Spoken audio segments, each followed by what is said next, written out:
자, 앞서 이제 저희가 어제 있었던 청와대와 내각의 인사의 총평을 해봤다면 이제 좀 강론으로 좀 들어가 볼게요. 앞서 이제 김 부장님 말씀 듣다가 말았는데 짧게 그 마무리하시고 강론으로 좀 들어가 보겠습니다. 어제 총평을 좀 해보실까요? 다시 한번. 그러니까 제 어저께 특징 중에 가장 큰 게 파격이라 그러지 않았습니까? 네네. 근데 파격이라고 하는데 왜 파격이냐? 기존의 관행과는 다르게 한다 이거죠. 네네. 예를 들어서 여성을 외교부 장관에 네. 그동안 남성의 전유물로 돼 있었고 그다음에 외무고시 출신이 주로 맡아온 네네. 소위 외교부 장관에 여성이면서 외무고시 출신이 아닌 사람을 네. 임명한 게 이제 파격이고 그다음 국가안보실장, 청와대 국가안보실장이 주로 그동안 군 출신이 많이 맡아왔거든요. 네. 그래서 외교관 출신인 정의용 안보실장을 네네. 임명한 것도 이제 새로운 관행이 달라진 거고요. 네, 그 정도 해볼까요? 어차피 또 강론에서 예, 얘기할 예, 테니까요. 예, 예. 자, 진 의원님, 역시 뭐 지금 김 부장께서 말씀하셨습니다만, 설명해 주셨습니다만은 어제 인사의 하이라이트는 뭐니 해도 강경화 외교부 장관 내정자가 아닌가 이런 생각을 해봅니다. 예. 그러니까 저거는 정말 쇼킹한 인사였습니다. 그러니까 여러 가지 이유가 있는데 하나는 뭐냐면 일단 우리가 생각할 때 검찰을 갖다 기수문화라고 하고 뭐 언론사도 기수문화 강하다고 하는데 네네. 더 강한 곳이 외무부라는 말들이 많습니다. 왜냐하면 굉장히 폐쇄적이고 여기는 일단 외시 한번 칠 때마다 뽑는 숫자가 몇 명 안 됩니다. 아하. 그래서 외무고시를 통과하지 않은 외무부 장관을 저는 본 적이 없습니다. 제가 태어난 이유는. 네. 그렇다 그러면 강경화 장관은 두 가지 파역입니다. 하나는 비외시 출신이라는 것도 있지만 네. 여성입니다. 그렇다면 이 유리천장을 깰 거냐인데 네. 여기에 대해서 문재인 대통령은 안전장치를 하나 하긴 했습니다. 아하. 안보실장에다가 있던 정의용 네. 직업 외교관 출신을 갖다 앉혔기 때문에 네. 나름대로 아마 뭐 부족한 거는 이제 할 텐데 네. 그렇다면 이게 뭐겠습니까? 이거는 개혁이라기보다는 네. 우리나라 외무부의 변화를 주겠다. 아, 네. 또 하나는 저는 이 실험이 성공할지 뭐 실패할지는 아무도 모르지만 네. 정말 의미 있는 실험이다. 네. 왜냐하면요.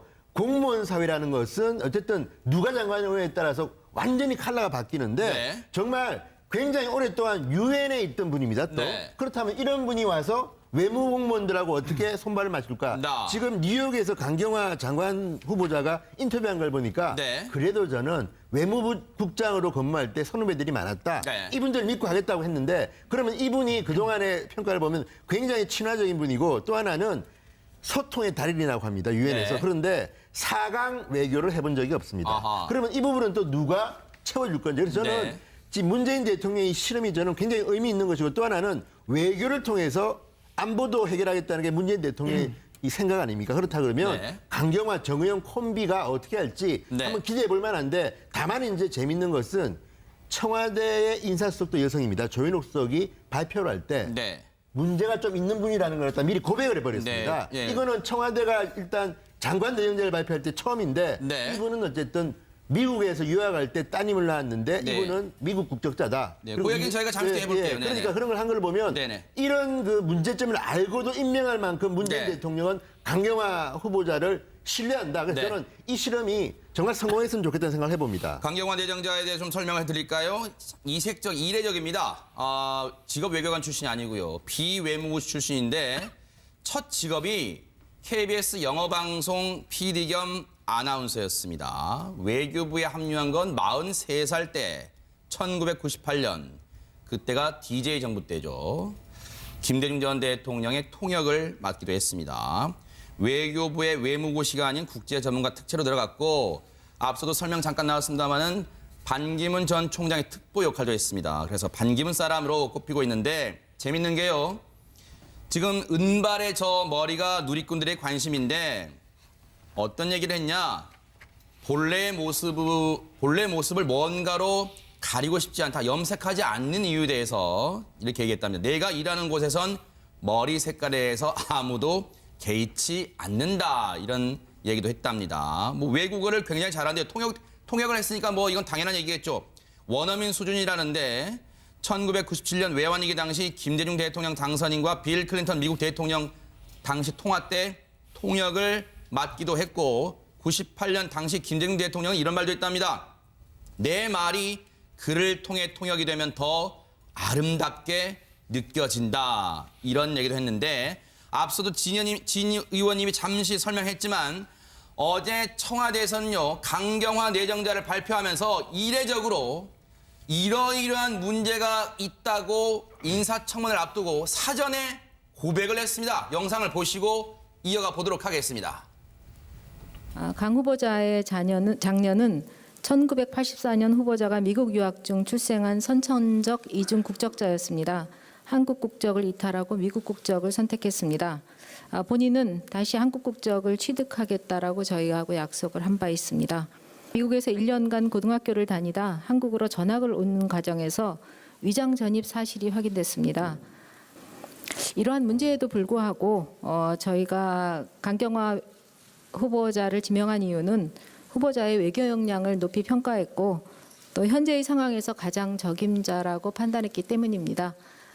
5대 비리 관련자는 고위공직에서 배제하겠다고 밝혔는데 벌써부터 인사 원칙이 무너지는 것은 아닌지 우려스럽습니다.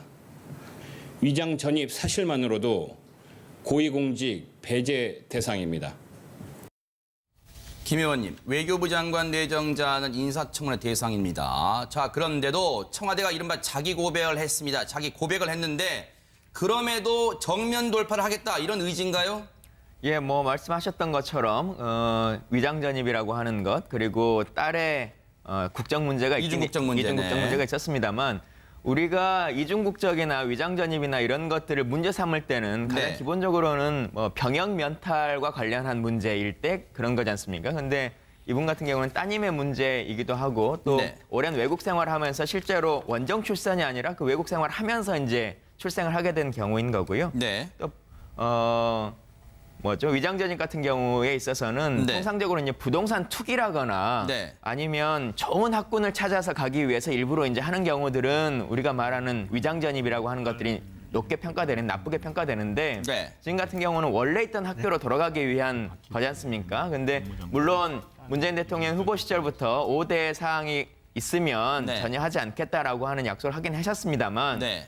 그럼에도 불구하고 청와대가 먼저 밝힌 것처럼 네. 그것을 넘어설 만큼 그리고 이것이 그렇게 중하게 느껴질 만큼의 사항이 아니다. 네. 그리고 능력이라고 하는 것들을 정확하게 좀 판단해 주면 좋겠다라고 하는 것들을 국민께 요청드리는 것이고 네. 물론 인사청문회라고 하는 것이 남아 있어서 네. 인사청문회 기간에 국민들과 언론과 또 국회를 통해서 검증이 다시 될 거기 때문에요. 네. 어떻게 동의를 구할 수 있을지 지켜봐야 될 것 같습니다. 김 부장께서 보시기엔 어때요? 지금 청와대 조현옥 인사수석의 얘기 보면 이러한 문제도 불구하고 강경화 후보자를 지명한 이유는 후보자의 외교 역량을 높이 평가했고 또 현재 상황에서 가장 적임자라고 판단했기 때문이다. 능력을 중시하는 건 좋지만 이런 문제점을 너무 간과한 거 아니냐 이런 지적이 나올 수 있지 않을까요? 어떻습니까? 양 측면이 있는 것 같습니다. 일단은 여성이라는 점과 네. 그다음에 어떤 고시 외시 출신이 아님에도 불구하고 능력이 있다는 점을 고려한 인사라는 점에서는 참신하고 파격적인데 네. 이런 식으로 지금 거론되고 있는 소위 이걸 청와대가 스스로 고백했습니다만은 두 가지 네. 이 점은 논란거리는 충분히 되는 겁니다. 왜냐하면 일단은 딸의 이중 국적 문제인데 네. 딸의 이중 국적 문제도 과거에도 그게 상당히 논란이 된 적이 있습니다. 과거에도 과거 정권 때요. 네. 그때도 아들이 아닌 딸의 이중 국적이 논란이 된 적이 있었고 그렇기 때문에 그런데 이거는 이렇게 되면은 어떤 우리가 미국하고의 여러 가지 협상하는 것도 많고 그러기 때문에 국익 간의 이해 충돌이라는 문제가 발생할 수 있거든요. 네. 특히 외교장관, 특히 그 법을 지켜야 하는 법무장관, 특히 교육의 모범이 대하는 교육장관 같은 경우는 그 자녀의 이중국적 문제가 상당히 논란이 되어 왔습니다. 그래서 근데 이거를 딸이 한국 국적을 회복하겠다는 약속을 했기 때문에 어느 정도 저는 완화될 수 있다고 보는 거 측면이 있고요. 그런데 또 하나는 이제 위장 전입 문제는 문 대통령이 대선 때 5대 이러한 의혹에 관련해서는 기용하지 않겠다라고 한 거와 배치된다는 측면에서 네.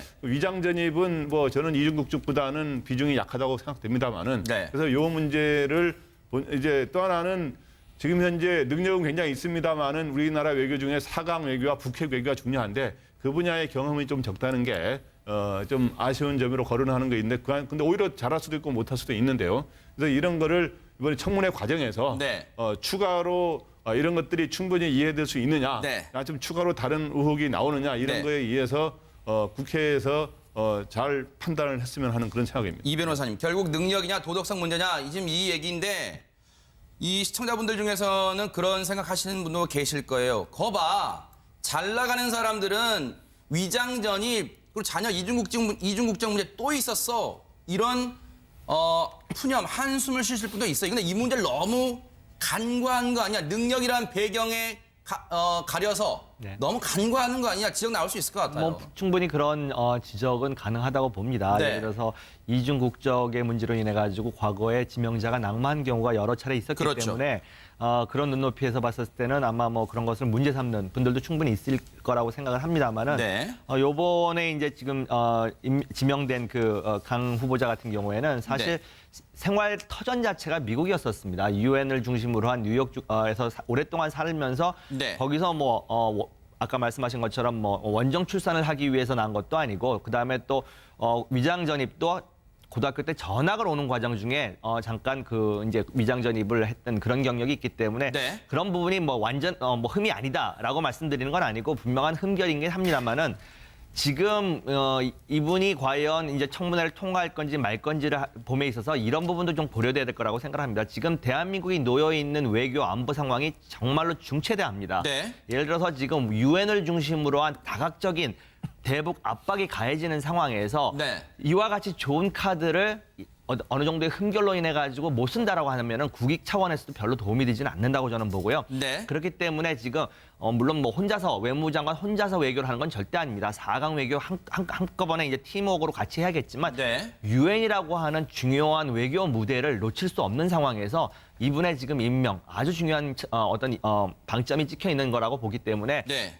약간의 흠결 이런 부분에 대해서는 아마 야당 검증하는 과정 중에서 논란은 되겠지만 넘어가지 않을까라는 생각을 해봅니다. 제가 짧게 하나 그러시죠. 반론을 드리면요. 근데 이 문제는 그렇게 간단치 않을 수가 있는 게 일단 야당이 지금까지는 숨을 죽이고 있지만 인사청문회가 시작되면요. 어떤 식으로 하냐면 자 10명을 추천했으면 우리가 여기서 2-3명은 낙마시키겠다. 자 이명박 대통령이 어떤 분입니까? 10년 만에 보수 정권을 잡은 분인데도 불구하고 그때 인사청이 기억하십니까? 갑자기 야당이 몰아치니까 장관 여러 명이 날아갔습니다. 똑같은 겁니다. 지금 SNS에 타임라인을 읽어보면요. 네. 강경화 장관 후보자에 대해서 어떤 말이 나오냐면 이분 다 좋다. 여성이고 다 좋은데 정유라가 왜 문제가 됐느냐. 대한민국은 공정한 국가가 돼야 되는데 불공정하기 때문에 그런 거 아닙니까? 그런데 이일병 교수라고 지금 저 강경화 후보자의 남편입니다. 네. 지금 거제에 살고 있는 네. 연세대 명예교수의 인터뷰를 보니까 다 인정했습니다. 그리고 아마도 딸이 위장 전입은 학교 때문인 것 같습니다. 아마도 강경화 후보자가 나온 그 학교로 딸을 보내고 싶었던 것 같습니다. 그렇다 그러면 이런 것들을 보면 자 법을 이렇게 어긴 분도 장관할 수 있는가? 이거는 박근혜 정부를 비판했던 똑같은 코드로 비판할 수 있는 겁니다. 그런데 저는 이분이 이것 말고 또 다른 뭔가가 나온다면 네. 알 수 없지만 네. 야당도 지금 벼르고 있는 것 같습니다. 지금 박지원 전 대표는 인사 잘하시네요. 저렇게 쓰고 있지만요. 지금 국민의당의 신임 원내대표는 칼을 갈고 있습니다. 지금. 그렇다면 저쪽 분의 입장에서 볼 때는 똑같은 잣대로 네. 5개 중에서 한 2-3개가 나온다 그러면 네. 강하게 몰아칠 겁니다. 그렇기 때문에 지금 문재인 정부 특히 이제 민정수석은 상당히 준비를 잘 하셔야 될 겁니다. 그렇지 네. 않으면 이것도 또 하나의 적폐가 될 수 있다고 저는 네. 봅니다. 아직 나오지 않은 문제를 그러니까. 나올 것이라는 걸 전제로 얘기할 수는 2개가 없는 거니까요. 나왔으니까. 2개가 나왔으니까. 그래요. 그 정도만 하더라도 사실 있잖아요. 과거 정권 같은 경우는 문제가 총리 내린다도 그래서 낙마한 경우도 있지 않습니까? 그렇다면 이 경우도 굉장히 준비를 잘해야 된다. 그리고 또 다른 어떤 여론을 동원할 수 있는 생각을 하셔야지 너무 쉽게 생각하시면요. 안 된다고 저는 이건 봅니다. 충분히 일리가 있는 지적 같습니다. 왜냐하면 내가 하면 뭐고 남이 하면 뭐고 이런 식으로 하는 것은 조금은 무리가 있을 수 있으니까 앞으로 인사청문회 문제 과정에서 이 문제가 어떻게 불거질지 또 그 과정에서 시청자분들, 국민 여러분이 이 문제를 어느 정도의 충격파로 받아들일지 한번 인사청문회 과정을 지켜보겠습니다.